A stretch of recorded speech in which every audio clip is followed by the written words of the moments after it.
Harpoon গান বের করে।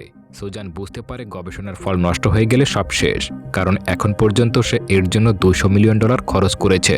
কিন্তু অনেকদিন হয়ে গেলেও কেবল তারা আজকে রেজাল্ট পাবে। আসলে 2 দিন আগে সে রাসেল নামের এই লোকটির কাছ থেকে সময় চেয়েছিল এবং জানায় যে 2 দিনের মধ্যেই যে করেই হোক না কেন এই রোগের ঔষধ বানিয়ে ছাড়বে। আর এখানেই আমরা 2 দিন আগের দৃশ্যগুলো দেখতে পাই। সুজানের এমন কথা শুনে রাসেল রাজি হয়ে যায়। তবে সে এবার এই এক্সপেরিমেন্ট নিজের চোখে দেখার জন্য সুজানের সঙ্গে বেরিয়ে পড়ে। তারা দুজন প্লেনে করে সমুদ্রের মাঝখানে একটা জায়গায় এসে পৌঁছায়। সুজান রাসেলকে জায়গাটা দেখিয়ে বলে, এই জায়গাটা আমেরিকান নৌবাহিনী দ্বিতীয় বিশ্বযুদ্ধের সময় তেলের পাম্প হিসেবে ব্যবহার করত, কিন্তু পরবর্তীতে এটা আর কোনো কাজে লাগেনি, তাই সে এই জায়গাটা কিনে নিয়েছে।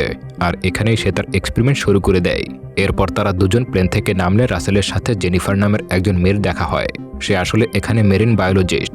এরই মধ্যে তারা লক্ষ্য করে পানিতে নেমে কাটার অনেক চেষ্টার পর একটা শার্কের মুখ থেকে টিনের বালতি বের করে উপরে উঠে আসে। সে মূলত অনেক দক্ষ একজন সাঁতারু, আর সেই এখানকার শার্কগুলোকে দেখাশোনার কাজ করে। রাসেল এগিয়ে এসে কাটারকে জিজ্ঞাসা করে, এমন সব কাজ করতে তোমার কি কোনো ভয় লাগে না? উত্তরে কাটার বলে, আসলে শার্ক মানুষকে নিজেদের খাবার হিসেবে তেমন পছন্দ করে না, তাই তারা সাধারণত কোনো মানুষকে আক্রমণ করে না। এরপর জেনিফার রাসেলকে বলে, তাদের এখানে বিশেষ 3টি শার্ক রয়েছে, আর তাদের উপরেই এই বিশেষ এক্সপেরিমেন্ট শুরু করা হচ্ছে। আর তাদের এই এক্সপেরিমেন্টের 3টি লেভেলে রয়েছে। দেখা যায় সেদিন ছিল শুক্রবার, আর পরের 2 দিন অর্থাৎ শনি ও রবিবার ছিল ছুটির দিন। তাই সেখানে থাকা অধিকাংশ কর্মীরাই নিজেদের বাড়ি চলে যেতে শুরু করে। তারা ছুটি শেষে সোমবার আবারও কাজে জয়েন করবে। জেনিফার রাসেলকে আরও জানায়, তাদের এই 3টি লেভেলের মধ্যে সবথেকে উপরের লেভেলে সাধারণ কর্মীরা কাজ করে, আর দ্বিতীয় লেভেলে তাদের ওয়ার্কশপ সহ অন্যান্য কাজ করা হয়। আর তাদের 3 নম্বর মানে শেষ লেভেলে সব ইঞ্জিনিয়াররা থাকে এবং তারাই সবকিছু গবেষণা করে। নিচের লেভেলে ডাক্তার সুজান আর ডাক্তার জিমকে দেখা যায়। আর এই ডাক্তার জিম মূলত একজন মাছের ডাক্তার।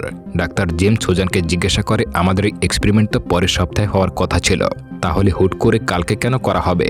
উত্তরে সুজান জানায়, রাসেল আমাদের এই এক্সপেরিমেন্টটা বন্ধ করে দিতে চেয়েছিল এবং সেজন্যই এমনটা করা হচ্ছে। এরপর কাটারকে দেখা যায় সে শার্কের অবস্থা চেক করার জন্য পানির নিচে যায়। আসলে তার ভয় না থাকার কারণ হলো সেই শার্কের চারপাশে টাইটেনিয়ামের তৈরি খাঁচা দিয়ে ঘেরাও করা আছে। আসলে এই শার্কগুলো যাতে কোনোভাবে পালাতে না পারে এজন্য শক্তিশালী টাইটেনিয়াম দেওয়া হয়েছে। কার্টার নিচে গিয়ে সেই 3টি শার্ককে তার দিকে আসতে দেখতে পায়, যাদের উপরে টেস্ট চলছিল। শার্ক 3টি একসঙ্গে ঘুরে বেড়াচ্ছিল। এরপর তারা সেই শার্ক 3টির মধ্যে একটা নতুন শার্ক ছেড়ে দেয়। তবে সেই শার্কের উপরে কোনো টেস্ট করা হয়নি। তবে অদ্ভুতভাবে এই 3টা শার্ক মিলে এই নতুন শার্কটিকে একেবারে টেনে হিস্টে খেয়ে ফেলে। এইসব দেখে কাটার ভীষণ অবাক হয়ে যায়, কারণ কখনোই কোনো শার্ক কোনো জীবন্ত শার্কের উপরে এভাবে প্রাণঘাতী আক্রমণ করতে পারে না। পাশাপাশি ওই 3টা শার্ক একেবারে কুকুরের দলের মতো গ্রুপ করে ঘোরাফেরা করছিল, আর এটাও সাধারণ শার্কের স্বভাবে পড়ে না। কার্টার সুজানকে এইসব কিছু জানায় যে শার্কগুলোর মধ্যে বেশ পরিবর্তন হয়েছে। এরপর রাতের বেলা দেখা যায় ডাক্তার সুজানের জন্মদিন, তাই সেখানে থাকা সবাই মিলে তার জন্য ছোট্ট করে একটা বার্থডে পার্টির আয়োজন করে। সেখানে জেনিফার রাসেলকে জানায়, শার্কের ব্রেন থেকে প্রোটিন কালেক্ট করার জন্য টেস্টের মাধ্যমে তাদের ব্রেন 5 গুণ বৃদ্ধি করা হয়েছে। আর এতে করে একটি শার্কের ব্রেন থেকে পাওয়া প্রোটিন ব্যবহার করেই অনেকগুলো মানুষের প্রাণ বাঁচানো যাবে। তবে পার্টির শেষ হতেই তারা জানতে পারে পরদিন ওই জায়গায় সাইক্লোনের আঘাত হানবে। তবে তাদের এই নিয়ে কোনো টেনশন ছিল না, কারণ ল্যাবরেটরিটা ভীষণ মজবুত ছিল। পরদিন সকাল হতেই তাদের ফাইনাল টেস্ট করার জন্য কাটার রেডি হয় এবং শার্ক ধরতে পানির নিচে চলে যায়। তবে কাটার সেখানে যেতেই সেই 3টা শার্ক 2টা দলে ভাগ হয়ে 2 পাশ দিয়ে তার উপরে আক্রমণ করার চেষ্টা করে। কিন্তু সেই খাঁচাটি যেহেতু টাইটেনিয়াম দিয়ে তৈরি ছিল, তাই শার্কগুলো সেটা ভাঙতে পারছিল না। এসব দেখে কাটার শার্কগুলোকে অজ্ঞান করার জন্য বন্দুক বের করতেই দেখা যায় শার্কগুলো গান চিনে ফেলেছে, আর সাথে সাথে তারা সেখান থেকে পালাতে শুরু করে। 3টা শার্কে উল্টো দিকে সাঁতার কেটে পালিয়ে যায়। এদিকে এইসব কিছু সিসিটিভির মাধ্যমে ভেতরে থাকা বাকি মেম্বাররাও দেখছিল। এইসব দেখে সবাই শকড হয়ে যায়।